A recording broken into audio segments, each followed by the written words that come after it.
최근 일본의 한 방송에 출연한 세계적인 투자가 짐 로저스가 예상치 못한 발언으로 그 자리에 일본인들을 충격의 도가니로 몰아넣었습니다. 워렌 버핏, 조지 소로스와 함께 세계 3대 투자가로 불리는 짐 로저스는 한국에서뿐만 아니라 일본에서 역시 유명한 투자가였기 때문에 그들은 그가 방송에서 자신들의 뛰어난 경제 발전과 정책에 대해 당연히 찬사를 보낼 것이라고 생각하며 기대에 잔뜩 부풀어 있었는데요. 하지만 그의 입에서 나온 말은 일본인들은 일본을 버리고 한국으로 떠나야 한다는 말이었고, 이를 들은 일본인들에게 실망만 잔뜩 안기게 되었습니다. 그가 일본인은 한국으로 이사해야 한다는 충격의 미래 예언을 한 이유를 포함해 실제 방송과 함께 이번 상황 자세히 살펴보겠습니다. 니온 테레비 계열 방송 그레이트 커넥션은 유명인이 자신의 굉장한 친구를 소개한다는 코너를 진행하고 있는데요.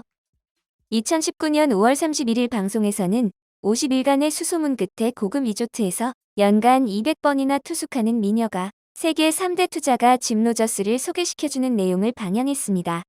그들은 짐 로저스에 대해 싱가포르 부키티마 자연보호구에 위치한 호화저택에서 60대의 나이에 축복받은 두 딸의 육아에 분투하고 있는 세계 3대 투자가라고 소개했는데요. 그리고 그의 집을 구경하다가 그에게 일본의 미래에 대한 질문을 던졌습니다. 一言で世界を動かす投資家ジム・ロジャーズ。数々の世界情勢を予言してきた彼に一番聞きたいのが、今のその日本の人たちになんかアドバイス。日本から引っ越ししなさい。 왼쪽 상단에 있는 남자 패널의 기가 차다는 표정과 여자 패널의 화들짝 놀라는 표정이 인상적인데요. 하지만 이 다음에는 더 충격적인 발언이 기다리고 있었습니다. 日本はこれから負債ばかりが増えて人口は減っていくだろう。どこに引っ越すのがおすすめですかね、ジムさん的に。韓国さ。人口が激増して活気が出るだろう。 그러면서 10년 만에 투자금을 40배로 불린 그가 일본에 투자한 투자금을 다 뺐다고 발언하자 일본인 패널들은 표정 관리가 안 되는 지경에 이르렀습니다. 그는 이후에도 일본 방송에서 꾸준히 이와 비슷한 발언을 하며 일본 사회에 경종을 울린 바 있는데요. 처음에는 그의 말을 반신반의하던 일본인들도 자신들이 듣기 싫은 말을 계속하니 거의 방송계에서 그를 블랙리스트에 올리기까지 한 상황입니다. 일본 인터넷 주간 매체 다이아몬드 온라인이 그의 저서를 소개한 내용에 따르면 그는 자신의 책에서 일본인들에게 이렇게 조언합니다. 일본은 2050년 범죄 대국이 될 것이다. 일본 관련 재산은 주식이나 돈, 어느 것도 가지고 있지 않다. 아베 정권의 한국 제재가 몹시 어리석다. 자신이 10세 일본인이라면 즉시 일본을 떠날 것이다. 다시 말해 짐 로저스의 입장은 일본이 날마다 빚이 늘고 인구는 줄고 있어 미래가 보이지 않는다는 것입니다. 그는 이런 가운데 일본은행은 매일 일본 국채와 주식을 사고 돈을 찍어내고 있는데 중앙은행이 화폐를 대량 발행해 주식을 사는 것은 사람들을 떠나게 하는 정책이라는 견해입니다. 로저스 회장은 일본이 국가 부채가 늘고 인구가 감소하는 상황에서도 연일 돈을 풀고 있다며 이 때문에 그들에게 좋은 미래가 보이지 않는다고 설명합니다. 스가 정권 출범으로부터 보름 후인 2020년 10월 초에도 역시 그는 일본의 젊은이들은 지금 당장 일본을 떠나라. 일본의 쇠퇴는 필연적이며 100년 후에는 일본이라는 국가가 소멸할 수도 있다고 살벌하게 경고했습니다. 로저스 회장은 미국의 한 라디오 프로그램에서도 만약 내가 지금 10세 일본인이라면 AK-47 소총을 구입하거나 혹은 나라를 떠나는 것을 선택할 것이다. 왜냐하면 앞으로의 삶의 재앙이 닥칠 것이기 때문이다. 라고 말한 바 있을 정도로 일본인들에게 경각심을 부추기고 있지만 대부분의 일본인들은 그저 태평할 뿐인데요. 그의 조언에 대한 일본인들의 실제 반응입니다. 짐 로저스가 쇠퇴하는 일본은 한국과 경쟁할 수 없다고 말했다. 노망난 노인, 그런 저수준의 국가와 비교하는 것부터가 잘못됐습니다. 얼마 받고 저러는 거야? 일본의 쇠퇴는 모르겠고 K국은 벌써 끝났잖아. 3년 전의 발언이지만 오히려 일본은 그의 예언대로 가고 있는 것을 실감합니다. 그게 느껴지지 않는 사람이라면 상당히 둔한 거죠. 사람들은 역사로부터 배우는 게 없구나.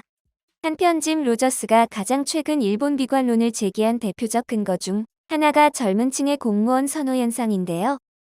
한국 역시 기존에는 젊은 층의 공무원 선호 현상이 문제가 되고 있었지만 최근에는 그러한 흐름에서 탈피하고 있는 만큼 일본과는 다르게 긍정적인 전망을 가지고 있다고 그는 분석합니다. 일부 일본인들은 짐 로저스가 한국에 돈을 받고 저런 말을 하는 거다라며 말도 안 되는 억지를 부리기도 하는데요. 안타깝게도 서방의 경제학자들은 너나 할 것 없이 객관적인 시각으로 한국과 일본을 비교했을 때 한국이 일본보다 우월하다는 면을 강조하고 나섭니다. 그도 그럴 게 아무리 일본인들에게 경제 위기를 설명해도 그들은 이해를 못하기 때문에 한국하고 비교하면서 자존심을 건드려 실감시킬 수밖에 없었던 것인데요. 한 예로 얼마 전 일본 후지 TV의 정보 방송 미스터 선데이에 출연한 뉴욕 골드만삭스 투자은행 출신의 경제 분석가 데이비드 애킨스는 일본의 경제가 왜 나아지지 않는지에 대해 설명했습니다. 지난 30년간 전 세계적으로 평균 임금이 상승세를 이어가던 와중에 일본만은 아무런 변화가 없어 한국에도 추월당한 지 오래입니다. G7 국가 중에서는 독보적으로 최하위를 달리고 있죠.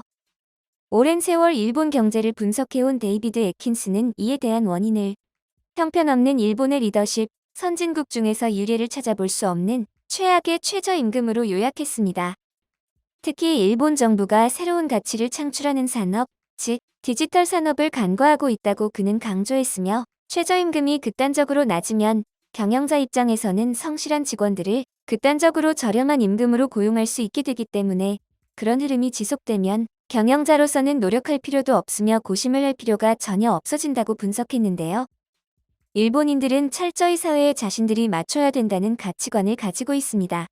그러므로 아무리 임금이 낮아도 불평을 하는 쪽이 잘못이라고 생각하죠.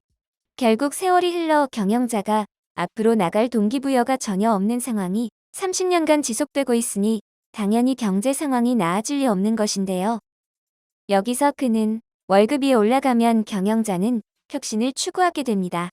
선진국의 경우는 사람에게 지급해야 할 비용이 많이 들기 때문에 임금이 상승할수록 지급을 위해 자동화를 한다던가 빅데이터를 사용하는 등 여러 궁리를 해나가야 하죠. 라고 말했습니다. 그리고 데이비드 애킨스는 일본인들이 제일 우려하던 말을 꺼냅니다.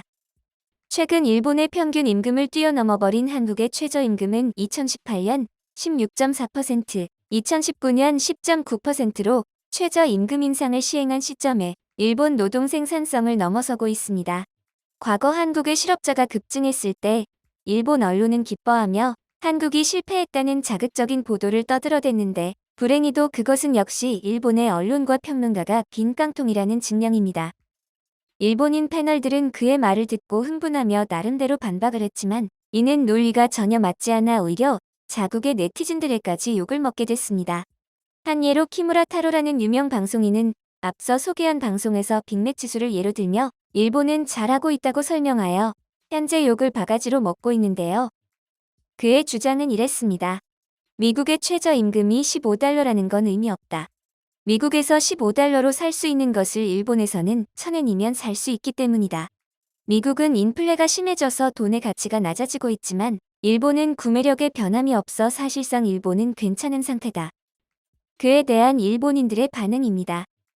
이 방송에서 키무라 타로가 일본은 월급도 싸지만 물가도 싸기 때문에 문제 없다고 했는데 일본 국내만으로 전부 조달할 수 있다고 보는 거야? 그렇다면 이제 해외 물건은 살 수 없게 되는데 이제 일본은 체력이 너무 없어서 앞으로 과감하게 굴지 않으면 평생 거지 신세일 거야. 키무라 씨가 빅맥 지수와 달러, 엔에 관해 독자적인 해석을 하고 있지만 이 사람은 정말 경제 음치네요. 경제에 관해서 이 사람의 말은 무시하는 게 좋습니다. 실제로 일본 매체 프레지던트 온라인의 최신 보도에 의하면 그 나라의 임금 수준을 판단하는 기준이 되는 빅맥 지수는 일본의 경우 상당히 낮은 축에 속하며 폴란드, 태국, 파키스탄 등보다 낮습니다. 빅맥 지수는 곧 그 나라의 임금의 국제적인 위치를 나타낸 것인데 일본의 빅맥 지수가 세계 수준보다 낮은 것은 일본의 임금이 세계 수준보다 낮은 것을 보여주기 때문에 결코 자랑할 만한 문제가 아닌 것이죠. 지금까지 일본의 암울한 미래를 해외 전문가들의 입으로 전해 들어보았는데요. 앞서 나온 일본의 빅맥 지수는 태국보다 낮다는 칼럼을 쓴 노구치 유키오 교수는 일본인이지만 일본의 미래를 부정적으로 보는 지식인입니다. 하지만 일본에는 그처럼 자신들의 현실을 알고 있는 사람보다 눈을 막고 귀를 닫고 사는 사람이 훨씬 많습니다. 대부분의 일본인들이 앞으로도 변화와 혁신을 추구하지 않고 현상 유지에 만족한다면 우리나라가 상관할 바는 아니지만 적어도 자신들의 잘못으로 세계적인 흐름에서 도태되어가는 것을 가지고 한국 탓을 하진 않았으면 하는 바람입니다.